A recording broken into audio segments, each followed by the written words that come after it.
Major Mohammed Ali Shah is also joining us on the broadcast. A very good morning, Major Shah. Now, what do you think about this particular development that I was, of course, discussing with Sanjeev Srivastava, sir? The planes were expected to ship to Ukraine, and the Polish government has also now asked other NATO members to follow the country's example.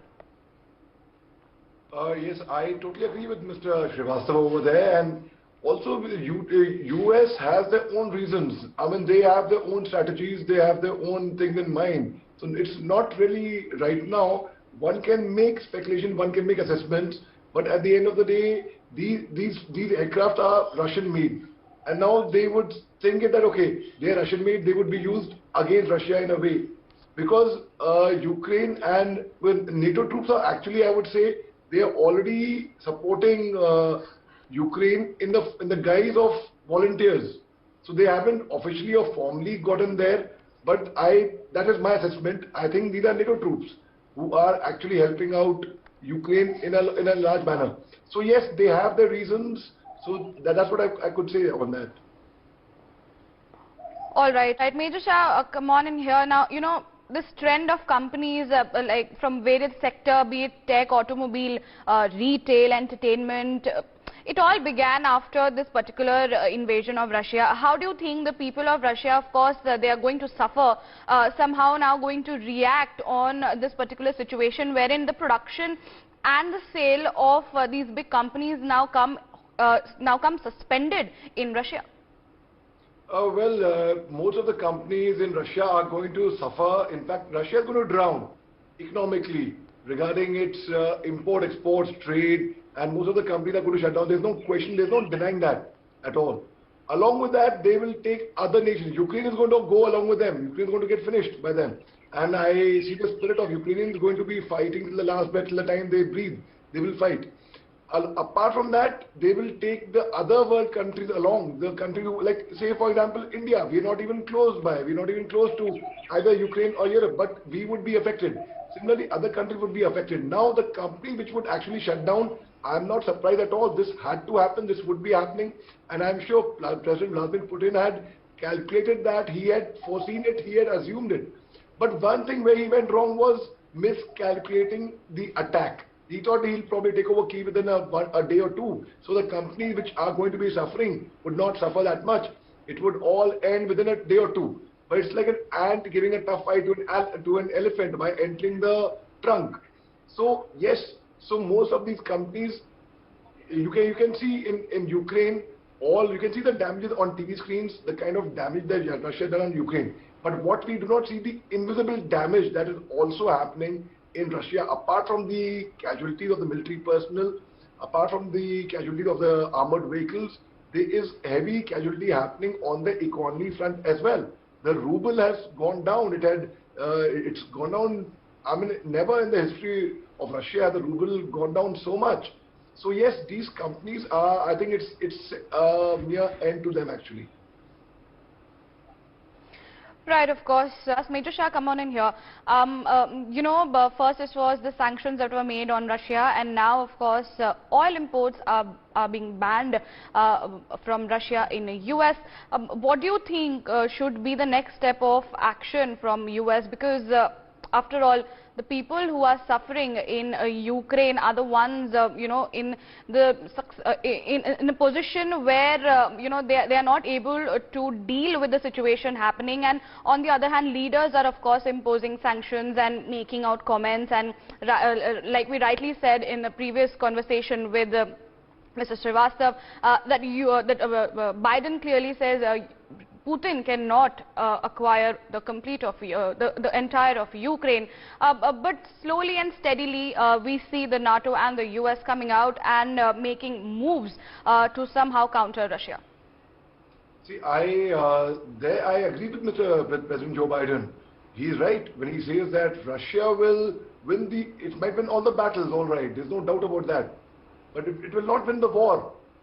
What will Russia achieve by that? Russia will only achieve by, if its intention is to make Ukraine a war-torn country worse than Afghanistan, then he'll achieve his aim. But certainly that is not his aim. So you'll only win a war when you achieve your aim. Now, what's the point of putting a dummy government taking over a country when that country is going to be in troubled waters and you will only be getting body bags home thereafter? US got fed up of receiving body bags for 20 years from Afghanistan. What for? So they pulled the troops back. And US had done this. It's like if you see, as by the UN, when we say UNO cannot interfere for two reasons. One is UNO is a toothless tiger. They could not do anything when Afghanistan, when Taliban took over on 15th August. They could not do anything when India-Pakistan tensions were on the peak, when India-China tensions were on the peak, when Israel-Palestine was burning. UNO could not do anything much. Now, as per UNO Article 7, which says a small independent state, if it wants to separate from the country, it can.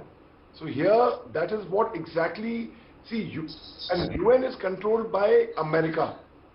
So America has designed the procedures in a way that it would favor America. Now that, favoring that article only, Russia took advantage of that. And as per UNO Charter Article 7, the President Putin declared 2 independent states of Donbass areas on 21st February. If you see the timing, works very well. The day after the Beijing Olympic got over, exactly a day after that. And 2 days later, he attacked. He sent the military action there. So now, all that is happening is all very, very well planned by President Putin. And now America is only now, the best way forward would be, of course, peace talks are not helping, because one can only talk peace and one can talk, it can be lip service, but 2 warring nations who have been on loggerheads for more than 8 years and NATO has been dragging their feet. So here the question arises, will there be an end to this? Well, now that is what President Putin planned, and he sent his military troops over there. But at the same time, now the golden question is, will Ukraine surrender? Will Ukraine actually come down their knees? Well, I do not see it happening for at least over next 2 weeks, over plus at least. Because I mean, Russia is hardly about 10-12 kilometers away from Kyiv, and they have not been able to surround Kyiv as yet. 10-12 kilometers, you can go for a jog and you'll reach 10-12 kilometers in that much time. Now, Ukraine also has support of a lot of countries outside who have come in as mercenaries. NATO troops have come in the garb of, well, we cannot say it officially, of course. That was my guess completely, that the volunteers over there, yesterday we saw the joining in of an Indian from Tamil Nadu. This boy who was rejected by the Indian Army twice went ahead and joined the NATO forces. So NATO forces who have been issued weapons, and it's not that simple that you get a weapon in one day and you start firing. There's a full training there. So yes, US had played its cards which would favor them, but not knowing the fact that Russia has now taken advantage of the UNO. So on ground, on paper, it is not a war. It's only a military action. So the UNO cannot even step in there. I'll give you an example, Riyanka. It's like there's a theft in someone's house, and you say, oh, the police is not doing anything. Only if you do an FIR on paper, if you complain, can the police do something, right? If you do not do an FIR, if you do not make a complaint, the police cannot do anything about it. Same way, on paper, the paperwork has to be done. But on paper, it's a military action. Russia will show that. And so this is going to continue. It's going to be a very bad state. In Afghanistan, at least their saving grace was, there was Taliban, there was US Army as a peacekeeping force, fine. And Turkey was also, President Tayyip Erdogan was hoping when US had announced in June that they would be pulling out the troops from Afghanistan. Turkey was expecting, because it's a NATO ally, so Turkey was expecting that they would send their troops and they would defend the Hamid Karzai airport and the neighboring diplomat areas. But that did not happen. Ultimately, there was a full pullout. But in Afghanistan, they were still Taliban. In Ukraine, if you see, it is going to be 100% rebels. 100%. Yemen, for that matter, has got a lot of rebels. No one talks about that. There is Yemen also is becoming a war-torn country for that matter, but no one talks about that. Now, when we did the voting at the UN Council for or against Russia, India did not vote. So did China, which was a surprise actually, and so did UAE. The UAE had a bigger strategy in mind. The UAE also is an oil partner. They are also in the same trade as Russia. Right, And point taken there.